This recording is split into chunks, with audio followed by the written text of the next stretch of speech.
moi, j'ai pas compris sa sortie, mais vraiment pas du tout.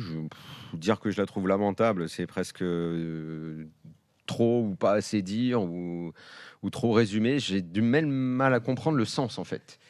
Parce que, alors autant il y a 10-15 ans, je me souviens des premiers pas d'Ancelotti en France, il y avait une sorte de corporatisme un petit peu grotesque qui avait œuvré pendant quelques temps.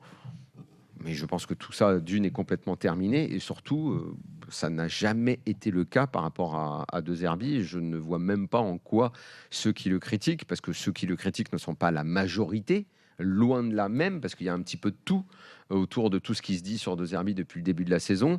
D'ailleurs, les commentaires autour de Zerbi, ils sont à l'image des commentaires autour de l'OM, enfin plutôt des prestations de l'OM, puisque lui-même, dans ses conférences de presse, il lui est arrivé un dimanche de dire « je suis content de mon équipe » et le mercredi « je ne suis pas content de mon équipe, je ne comprends rien à l'attitude de mes joueurs ». Grosso modo, d'ailleurs, nous, dans l'after, en tout cas, on disait 5 minutes avant ce qu'il disait 5 minutes après. Et je ne crois pas qu'on s'en soit pris personnellement à lui, et encore moins en fonction de son passeport. Je pense que ça n'avait absolument pas lieu d'être. Est-ce que c'est l'accumulation de semaines récentes qui, effectivement, ont dû lui chauffer la tête parce que entre Liverpool, Nantes, Lens, des contextes ultra différents avec des pressions très différentes, des résultats et des prestations très différentes. Lui-même a le cerveau qui est en ébullition comme une cocotte minute. Il n'a pas su quoi dire, il est parti là-dessus. Je ne sais pas s'il le pense vraiment ou s'il y a une forme d'exaspération, quelque chose qui est sorti comme ça. C'est très difficile à comprendre. Si tu prends les mots un à un, t'alignes comme ça, je ne sais pas si vous avez compris non, même. Pas du tout, non. Si j'étais français, ça déjà, veut quasiment rien dire, mise ensemble, ces phrases. Ouais. Moi, je pense qu'il y a deux débats. C'est le mal-être de Zerbi sur la situation à Marseille. Et ça, on a connu ça chez d'autres coachs à Marseille. Mais ça, à la limite, on pourrait y revenir. Mais le passeport... passeport... on pourra parler de Luis Enrique dans un instant, qui, lui, dans un autre domaine, fait pareil. Mais bon. Le passeport, pour moi, c'est un non-sens absolu. Bidon complet. Il faut quand même rappeler que les entraîneurs français se plaignent du contraire. Bruno Genesio dit régulièrement, si j'avais un nom brésilien, espagnol et tout, on me respecterait. Donc c'est bien la preuve que tout ça est un argument ça bidon. n'a aucun sens. Oui. Frédéric Antonetti le disait aussi. Voilà, exactement. Voilà. Donc ça, déjà, l'histoire du passeport, je comprends pas. Le seul truc que je pourrais comprendre, mais ça c'est plus à toi de me répondre, c'est si en Italie il y a ça. Si en Italie on juge plus gentiment l'entraîneur italien que les autres. C'est vrai, donc il applique ce truc-là en disant, en France ça doit être la même chose. Ils doivent pas m'aimer parce que je suis étranger. Ça c'est vrai. À la limite, le corporatisme en Italie est beaucoup plus poussé qu'en France. Donc c'est comme ça qu'on pourrait l'expliquer, mais ça n'a, je pense, aucun sens. Et c'est pas du tout en lien avec la réalité en France. Et pour le reste, moi, son agacement, je le comprends pas, parce que j'ai l'impression déjà que l'ambiance qui décrit des conférences de presse de De Zerbi à Marseille, c'est pas du tout la réalité. Je pense qu'il est pas mis sur le grill par les journalistes locaux qui ont l'impression d'être le patron face à De Zerbi. Tu sais pourquoi, comme tout il simplement le décrit. Je tu pense sais que pourquoi c'est pas du tout ça. Parce qu'en fait, la réalité, et on l'a souvent dit, je pense qu'on sera d'accord, Flo, je veux ton avis là-dessus, mais à part dans ce genre de dérapage là où récemment il est un peu parti, mais quand il parle de la prestation de son équipe, on est tous d'accord pour dire que ses confs sont de qualité et que c'est quelqu'un qui partage, quelqu'un qui donne, qui explique, qui n'a pas peur de parler des joueurs. Mais sur la défensive quand même.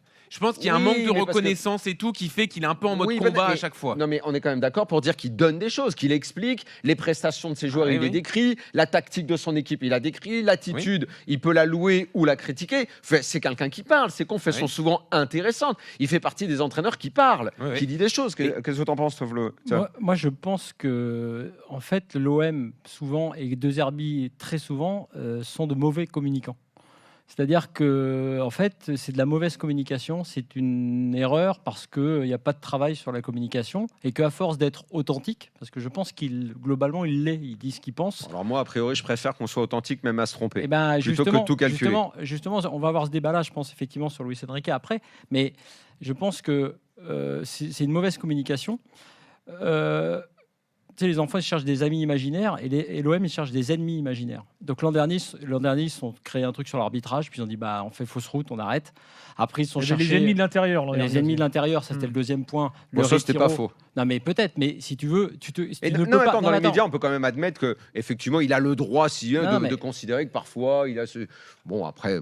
Mais ce que je veux te dire c'est que se plaindre, si ta communication, puisque c'est ce que tu dis à l'extérieur, c'est de laisser entendre que il y a un complot contre ton club de la part des arbitres. Non, finalement, c'est pas vrai. C'était une connerie, c'est une mauvaise piste. Il y a un complot peut-être même à l'intérieur du club. On va aller s'entraîner en Italie parce que c'est compliqué. C'est quand même aussi une image très particulière et un contexte pesant pour les joueurs.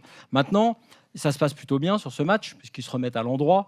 Dans ce match de championnat. Dans un gros match, après avoir pris une raclée contre Liverpool. Un gros match, un match vraiment un peu marquant, parce que c'est vrai qu'on avait un vrai doute après le match de Liverpool. Et là, son match référence, et là sa communication, il choisit, et à mon avis c'est pour ça que je pense qu'il est authentique, mais que c'est une erreur, en l'occurrence, il choisit de faire ça. Donc de se trouver un nouvel ennemi imaginaire, comme vous l'avez dit, les journalistes qui sont absolument pas des ennemis de De Zerbi et de l'OM. Donc je pense que c'est de la mauvaise communication. Et en plus, je pense qu'il est au moins à 70-30 en avis positif. Ah, mais carrément. Dans tous les médias. Et je pense donc que. Mais l'important, c'est parmi les supporters, en fait. Oui, mais justement, je pense que la communication, c'est capital. Et justement, on ne va pas être d'accord, parce que je sais que Daniel est sur le combat de la com de Luis Enrique. Je pense que Luis Enrique, justement, lui, il attire tous les gens sur une com un peu dégueulasse, mais qui n'est pas authentique. Ça n'est pas Luis Enrique. Je vais te donner un exemple. Comment ça, c'est pas Luis Enrique? C'est pas Luis Enrique parce que regarde, comme Alexandre. Parce que tu sais ce qu'il est, toi. Tu le connais, toi. Je vais te donner l'exemple d'Alexandre Dujeu qui nous a dit tout à l'heure. Vous savez, quand on est avec Luis Enrique avant un match, pendant un match et tout, pas un mot sur le banc, c'est sûr, pas un truc. Sur 2 phrases avec un coach, bonjour, au revoir dans le métier. Tu veux en plus que là, il soit dégueulasse? Non. Moi, je te dis juste que la communication qu'il t'offre et qu'il te donne et sur lequel toi tu fonces tête baissée, c'est pour protéger ses joueurs. C'est un paratonnerre. Et ce que fait De Zerbi, c'est qu'il met en danger son groupe et ses joueurs avec une mauvaise communication, alors que Luis Enrique protège son groupe avec sa communication. Tout le monde. Mais qui me maîtrise, moi, je m'en fous en fait. Mais moi aussi, je m'en fous. Voilà. Mais donne-moi le droit de le mépriser. Oui, mais ça, voilà, je te laisse.